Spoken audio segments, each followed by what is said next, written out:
Well, Wes Streeting is the Health Secretary. He says we will rebuild the health service around what patients tell them they need. He's unveiled a plan to apparently transform the NHS by putting the needs of patients first. Weren't the needs of patients always put first? Maybe they weren't, and perhaps that's the problem, actually. It comes ahead of the launch of a national conversation that he wants to have, he says, on NHS reform. I put to him, actually, hold on, don't you know what the problems are? I mean, we've had this national conversation for a very, very long time. The views of patients, clinicians and experts are invited to shape this new plan. I asked him as well, you know, hold on, you've had 14 years to get this plan. Why do you need to hear from people? Anyway, you can make your voice heard today. What do you think Wes Streeting should actually do? I certainly want to hear from you.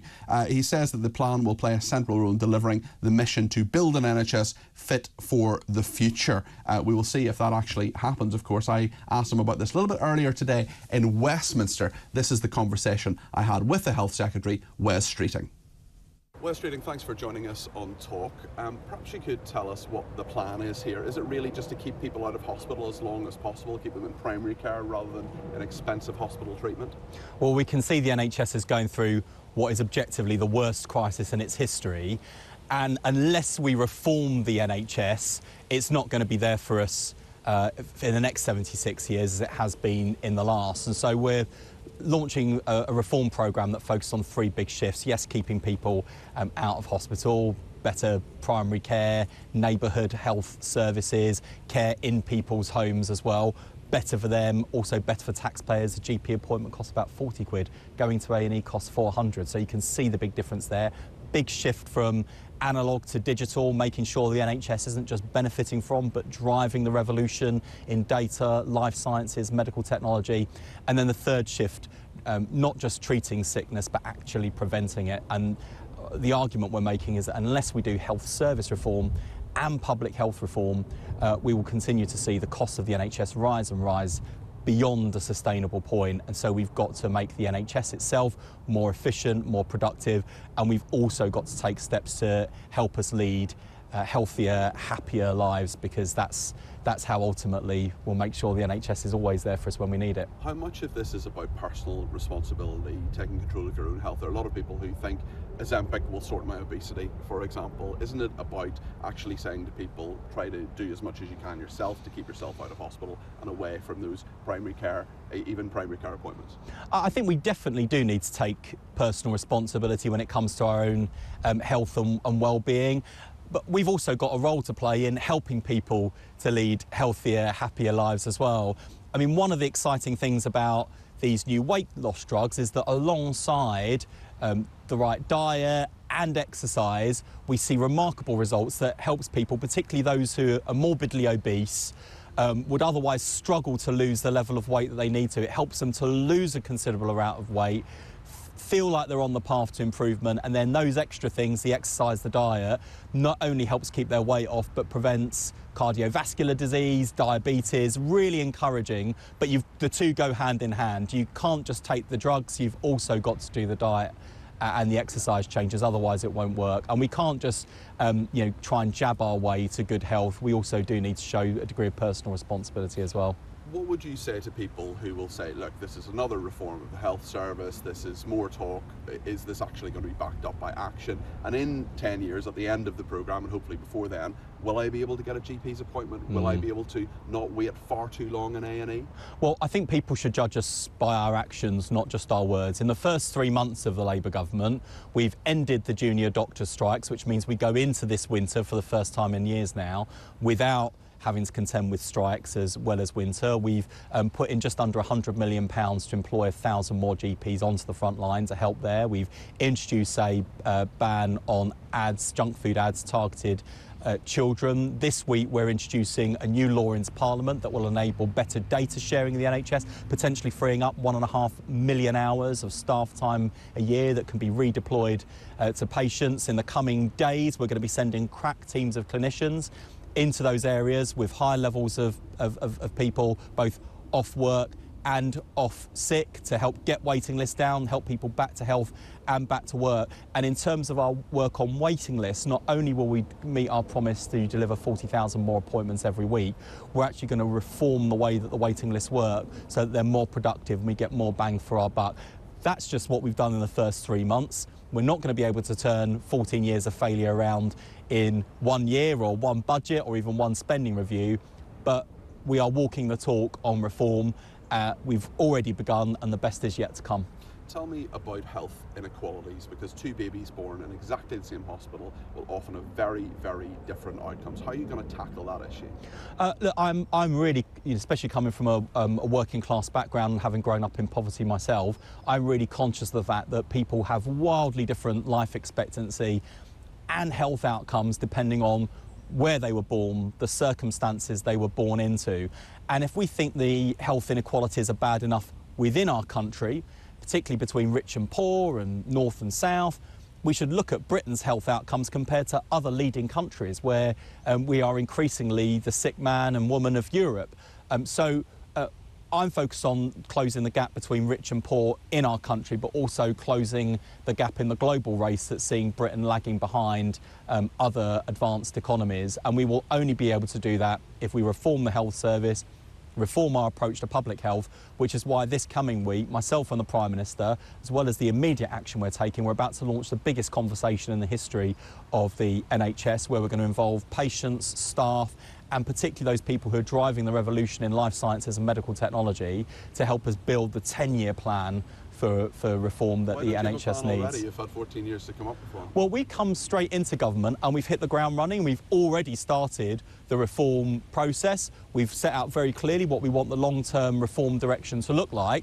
But I'm not feeling remotely apologetic for coming in and wanting to consult on our plans, because when the Conservatives are already, because I mean, well, you'll know a lot of people ring and text into Talk, for example. We had this discussion yesterday. A lot of people say they're annoyed at money going to diversity marriages, for example. They're annoyed at repeat letters and texts from their GP which don't make sense or refer to appointments they've already had. There are sort of many frustrations that people have, and surely you're aware of that conversation already. Well, that's right, and that's why we've come into government with a very clear direction on the three big shifts we want to see in the NHS, while we've hit the ground running already, recruiting more GPs, ending the junior doctor strikes, putting together a plan to bust the NHS backlog, not just with more appointments, but reform ways of working. All of that work is already underway. But if we're serious about turning the NHS around from the worst crisis in its history to getting it back on its feet and making sure it's fit for the future, we need to mobilise nearly 2 million people who work in the NHS and the many more who work in social care, and patients, and the life sciences and medtech industry to get the response to what is a historic challenge that we face, and we'll do that by working together in partnership. And I just remind people, the last time we had a government come in and impose a plan without consulting, it was Andrew Lansley's disastrous top-down reorganisation which cost billions and set the health service back. So I don't think it's a bad thing that a government coming in wants to actually involve people in the long-term plan, because I want NHS staff and patients to feel like it's their plan as much as mine. So we're going to consult, we've come in with a clear direction, and we've hit the ground running, and people will be able to judge us on the results. Another big public health issue is, of course, keeping people warm this winter. Labour has cut the winter fuel allowance. A lot of our viewers and listeners are very annoyed about that. And Robert Jenrick has said that Keir Starmer should be held personally responsible for people who die of cold this winter. Is that fair? I think it's about time that Robert Jenrick, Kemi Badenoch, Rishi Sunak, and the whole clown show that led the country to this point took responsibility for their actions and said sorry. I have not heard. To take money off cold pensions, no. I didn't come into government to scrap the winter fuel allowance, but we were left with a £22 billion black hole we had to fill, and I understand why it's unpopular, particularly with the people affected. But we also had to look at the fact we've protected the triple lock. The state pension will continue to rise, and pensioners will be better off this winter than they were last winter, even taking into account the winter fuel allowance change, and that will be true next year too. And there are other hard choices coming in the budget, and I'd just say to people, bear with us, because unless we take the difficult decisions now, we're going to end up paying a heavy price for failure in the long term. We've had enough of government by gimmick. We've had enough of sticking plaster politics. The scale of the challenge in the country is enormous. We've got to meet it with an equally big response. Final question. A pro-Palestinian candidate came very close to unseating you in your seat in Ilford North. This government has been a lot less harsh on Israel than the last one has. You've suspended some licenses for weapons, for example. Is the government being fair in terms of the Middle East, or are you just looking over your shoulder at the electoral contest that you have? Well, we want to see an immediate ceasefire. We want to see the return of all of the hostages. What happened on October the 7th was an utterly barbaric, despicable attack on innocent people. What we've seen in recent weeks, with hundreds of rockets raining into Israel from Iran, is an intolerable act of aggression. And of course, Iran is also responsible for so many other proxy organisations, Hamas, Hezbollah in Lebanon. What I would say to the Israeli government is that the barbarity that Israel suffered on October the 7th is not going to be dealt with or met by the spectacle, grotesque spectacle of Palestinian children burning alive under the rubble. And so I think this is a moment, having finally taken out Hamas's leader this week, I think this is a moment for the Israeli government to stop, to reflect, and to look at how we build a serious and lasting peace between Israelis and Palestinians. That's what we want to see. We've been working really hard as a government since the general election to bring about the conditions for peace in the Middle East, and also to prevent what has already been an escalating conflict from spreading even further, and that will continue to be our focus. Wes Streeting, thanks very much for speaking to Talk.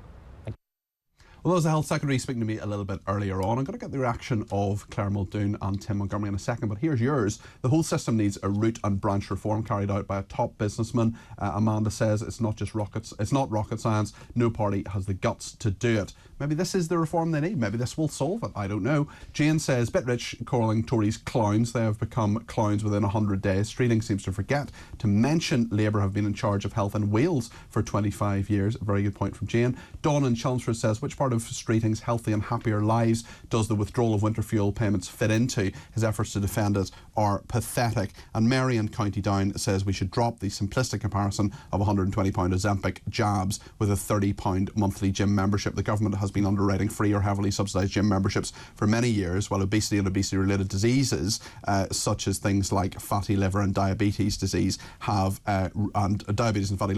soared.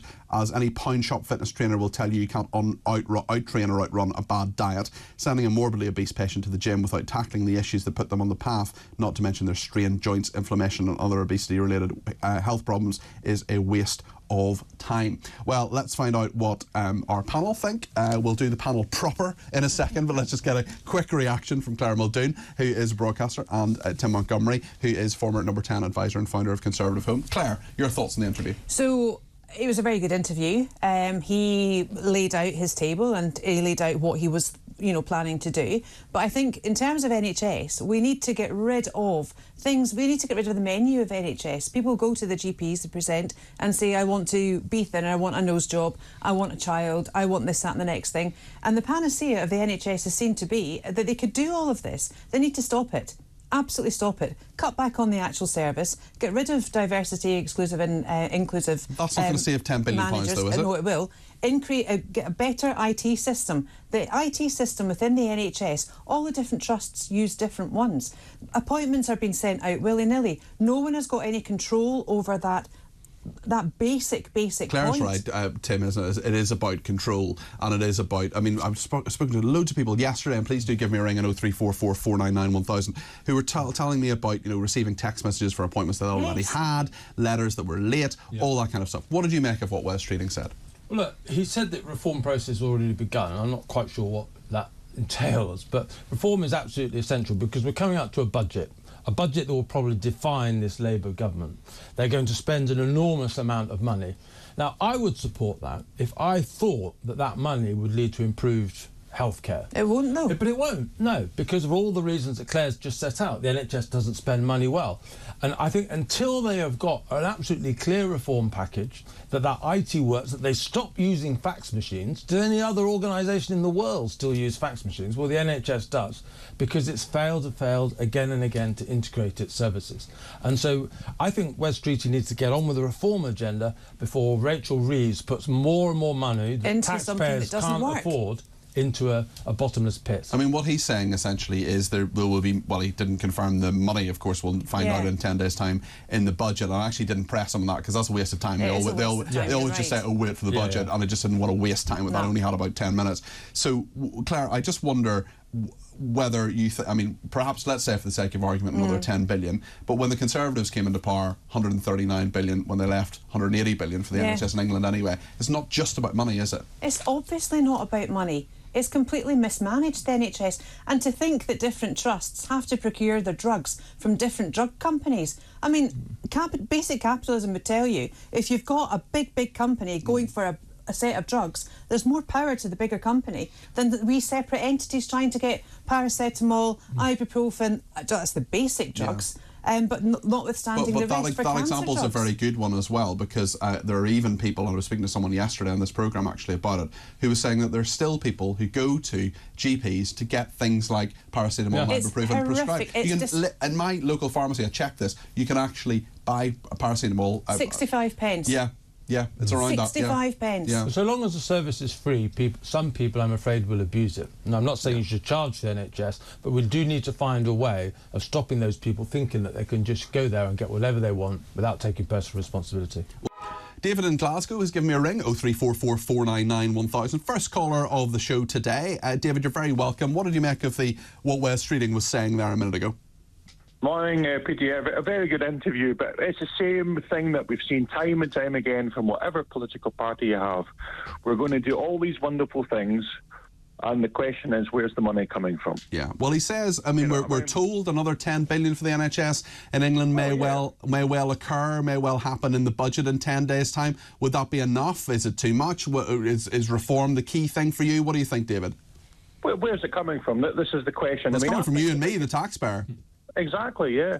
But I think the biggest problem that's never been mentioned, wasn't even mentioned in the interview that you had, was on the infrastructure of the NHS. What about the cost of the energy that's provided for the NHS? What about the building fabric? I seen a report 2.5 years ago that industry leaders were talking about the NHS being the perfect vehicle for delivering the hydrogen revolution that this country needs. Yeah, now that would have cost a lot of money in, infrastructure to start with, but the cost savings of hydrogen into the hospitals, for instance, would have been phenomenal. And my sense is that, to innovate, David, to actually go down their hydrogen route or another route, or to do anything big, takes the NHS a long time. We're not good in this country at moving big things quickly. Look at HS2, for example, more controversy over that today. Tim, what did you make of what David was saying there? Well, look, I'm definitely of the view that we need to have more innovation in the NHS. And I think part of it is it's a very sort of centralised system. And actually, I think if we had, what we do know from NHS Trust performance, some perform an awful lot better than others. And I think if we could bring the worst up to half the standard of the best, we cure a lot of the problems. And unfortunately, the problem is the quality of NHS management is very variable. So the ability to do that is difficult until we change that. Look, I think this is clear. The SNP in Scotland have run as a devolved power the NHS. Labour, as a devolved power, have run it in Wales. The Conservatives have run it as a devolved power in England. The NHS is still on its knees. And in Northern Ireland, it's been a coalition government. So, regardless of what political administration is in power at the time, it's the NHS that has to be stripped back and totally reformed from the grassroots up. Well, we will see if that happens. What do you think of all of that? Let us know your thoughts, 0344 499 1000. And thanks to David in Glasgow for his thoughts there. Rodri in Whitland says, listening to the Health Secretary, and early on he referred to Britain being the sick man or woman of Europe, or one that he can't even refer to that simple phrase without bringing in woke diversity and inclusion language. What a clown. Well, he called other clowns. We'll talk about that in a second. Graham says, how is the additional money going to get more GPs? Where is Streeting going to magic them up from? Are they redeployed from hospitals or brought in from overseas? That's Graham in Bushy. Let's talk about the political element of what Wes Streeting was talking about. Of course, it's the NHS is political, reform is political, but let's just play the clip again, just briefly, about what he said when I asked him about the Conservative Party and about what Robert Jenrick is saying. This is on the front of the Sunday Express today. He says, blame Keir for winter OAP deaths. That is what Robert Jenrick is saying. I put that point to Wes Streeting, the Health Secretary, a little earlier. This is what he said. Robert Jenrick has said that Keir Starmer should be held personally responsible for people who die of cold this winter. Is that fair? I think it's about time that Robert Jenrick, Kemi Badenoch, Rishi Sunak and the whole clown show that led the country to this point took responsibility for their actions. Some would argue the last 100 days of Labour hasn't exactly been not a clown show. Tim, what are your thoughts on what Wes Streeting said there? Well, he completely avoided your question, Peter. I'm afraid, this will be one of the defining characteristics of this Labour government. Right at the beginning of their time in power, they took money away from pensioners. Now, I think the British citizen is a fair-minded person on average. And I think if they saw an imposition of tax rises, benefit cuts on people generally, they would understand it more. But why were pensioners singled out? And I think that's particularly what has upset people. Pensioners, some pensioners are very wealthy and they can afford to lose the winter fuel allowance. But they've been taken away from every pensioner, not just the better off pensioner. And I think that's why people are so angry. And he couldn't answer your question, so that's why he attacked the Tories. And my party deserves a lot of criticism. But he eventually will have to stand on his own record, as all Labour ministers will do, and today he just dodged. Claire? It's not unlike the politics over the pond, is it?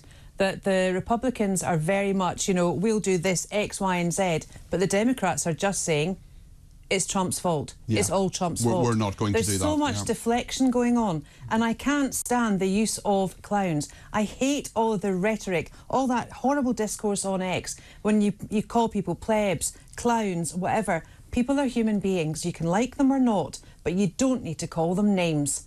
OK, we'll continue this debate and make sure we get your thoughts on it as well. 0344 499 1000. Another example of Labour's total disregard for the elderly. This person says, these smartwatches, how would anyone over 70 and poor health be able to navigate them? Not to mention the cost of charging them with the winter fuel allowance being removed. Well, let me tell you, there's quite a few people over 70 who are very tech savvy, let me tell you. Some of them aren't, of course, but there are a lot of people my age who aren't, and younger, who aren't particularly tech savvy either. But yeah, look, a smartwatch is, sometimes it's, I'll tell you, there was a product like a smartwatch, very similar thing, that I was trying to explain to someone I know in my life who shall remain nameless, and I was talking to someone else in my family about it, and I said, look, it's very intuitive, to which this person said, yes, but she isn't. We'll stay with us here on Talk and be back in a second.